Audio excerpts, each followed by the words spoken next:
राघव शेठच्या मतानुसार पाणी वाया नाही गेलं पाहिजे, पण लाकडं उचलून उचलून आमचा घाम मात्र निघाला होता. फायनली आज दाद्याला हळद लागली. सर्वांनी हळद अशी खेळली जसं की रंगपंचमीला.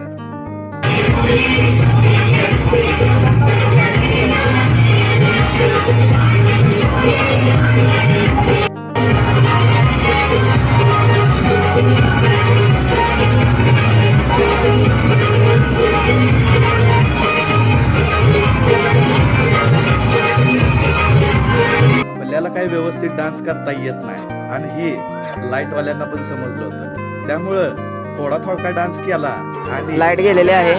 तर हो फोन मागत आहे. देऊ तुला phone. Thank you thank you so much. हाय पळीचा आणि महत्वाचा म्हणजे शेवटचा दिवस, तो म्हणजे लग्नाचा दिवस. आणि आम्ही आलोय जेवणाची भांडी घ्यायला.